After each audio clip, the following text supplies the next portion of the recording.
Hello మిత్రులారా, నేను రాజు, group 1 mains అభ్యర్థిని.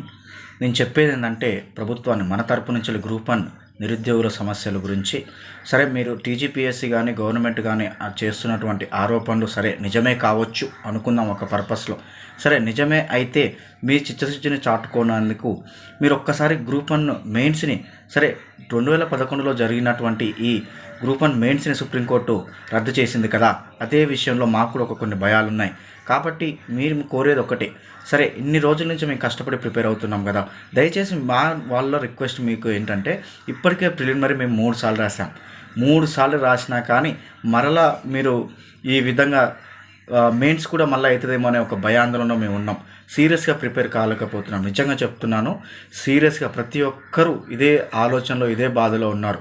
దయచేసి టీజీపీఎస్సీ చైర్మన్ గారు, అదేవిధంగా సెక్రటరీని దయచేసి మీరు ఒక్కసారి బయటకు వచ్చి ప్రెస్ మీట్ పెట్టండి.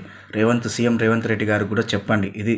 ఎందుకంటే మీరు ఏదో హెచ్చుతగ్గులకు పోయి పిల్లల జీవితాలు ఆగం చేయొద్దు అని ఏదో ఒక నిర్ణయం తీసుకొని మాకు కూడా ఒక ధైర్యం చెప్పేలా మీరు అందరు కలిసి ఒక ప్రెస్ మీట్ ఏర్పాటు చేయండి. ఎవరో ఒకరు చెప్పి మా యొక్క ఈ గ్రూప్ 1 మెయిన్స్ని పోస్ట్పోన్ చేసి మా సమస్యను అర్థం చేసుకోండి. ఎందుకంటే ఇప్పుడు రిజల్ట్ ఉంది, ఎప్పుడు కోర్టు తీర్పు అక్టోబర్ 14 ఉంది. కానీ అప్పటికి మీరు ఆల్రెడీ హాల్ టికెట్స్ ఇస్తా అని చెప్పి కటాఖండిగా చెప్పిస్తున్నారు. కాకపోతే ఏంటంటే, ఇక్కడ పిల్లల్లో మరోసారి ఎగ్జామ్ రద్దేసే తట్టుకునే శక్తి మాలో లేదు.